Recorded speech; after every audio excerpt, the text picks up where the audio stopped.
Today is February 3rd, 2023. The time is 7:51 a.m. I am going to express my thoughts and opinions about what happened at Camp Simba and Manda Bay Magoni Airfield.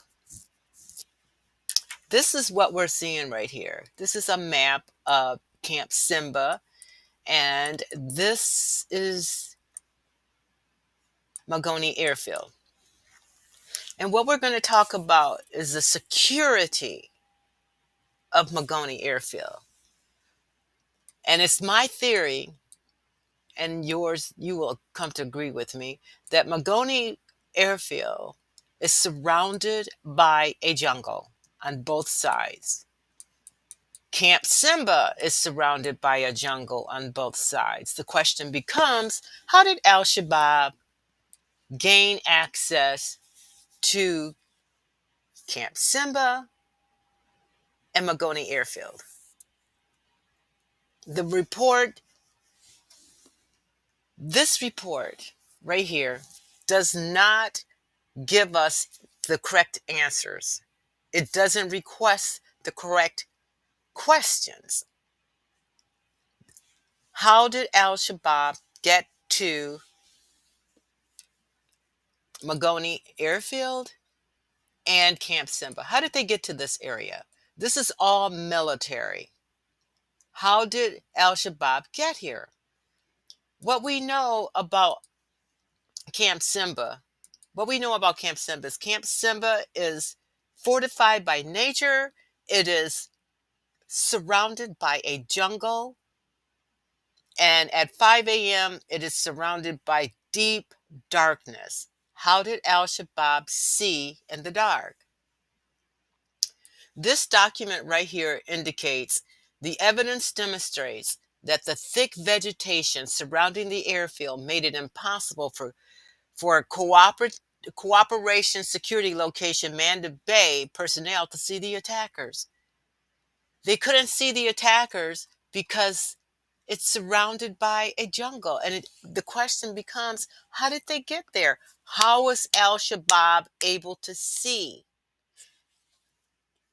If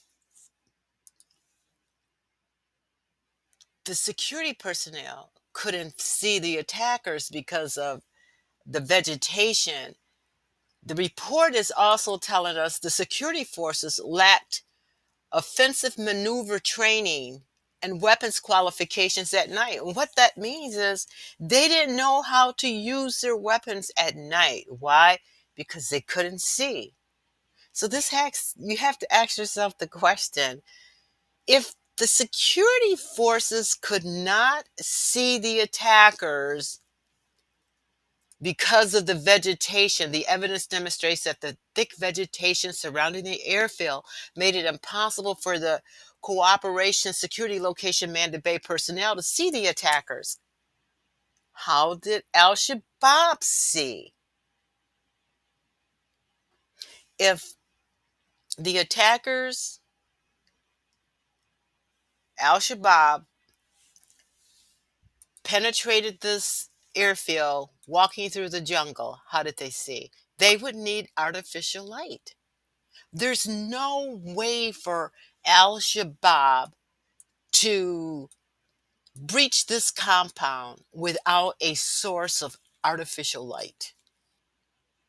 How did Al-Shabaab get there? This report does not at all tell us how did Al-Shabaab enter Camp Simba. How did Al-Shabaab get to Magoni Airfield? The report is silent. They don't tell us how Al-Shabaab got into the area. All of this is the Camp Simba is heavily fortified. It says here, Camp Simba with its manned entry control point, barriers, lights, manned towers was reasonably well defended. But force protection at Magoni Airfield was deficient. This is not true, because Magoni Airfield is surrounded by a jungle. And it says here, well, it says here that they couldn't see. The evidence demonstrates that the thick vegetation surrounding the airfield made it impossible for the CSL Manda Bay personnel to see the attackers. And if the personnel couldn't see the attackers, how did the attackers survive walking through the jungle? They're lying to us. They're telling us lies. If you cannot tell me exactly how Al-Shabaab got in, they also show us pictures of the the attack. Here's a picture of Camp Simba being attacked by Al-Shabaab. How did Al-Shabaab penetrate a U.S. military base that's heavily fortified? It says Camp Simba with its man entry control point, barriers, lights, and man towers was reasonably well defended. We see it being attacked. Camp Simba is a fortified camp that houses all U.S. forces operating out of Cooperation Security Location Manda Bay. But yet we see Camp Simba being attacked. How is that possible?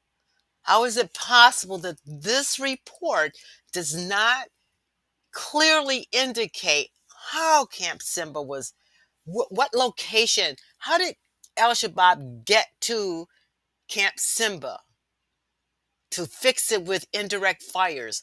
How did Al-Shabaab get to Magoni Airfield? Because they're telling us lies.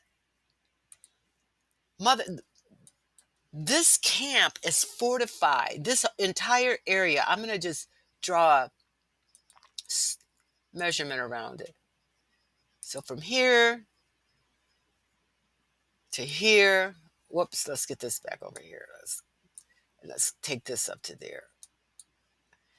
This area is fortified by a jungle, and at 5 a.m., it is guarded by darkness.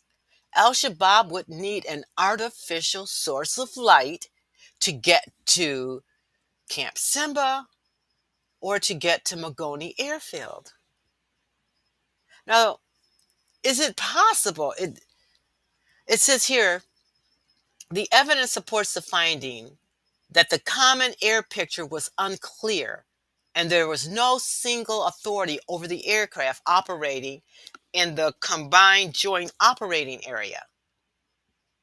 While technically U.S. AFRICOM was a single air authority, delegation of authorities in a disparate manner resulted in no single air authority capable of directing crises response in practice, since there was no single air authority with a comprehensive operating picture of the airfield.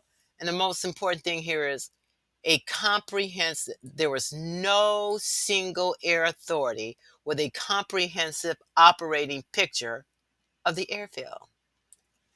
So my question is, did Al-Shabaab arrive on this airfield in an airplane? Did they book a flight to Magoni Airfield to attack it? Because there is no single air authority. This was an inside job. If you cannot determine how the enemy was able to penetrate a fortified U.S. military base, a fortified airstrip surrounded by a jungle and deep darkness. If you don't know the entry points, how this enemy got in, this was an inside job. I will leave it there.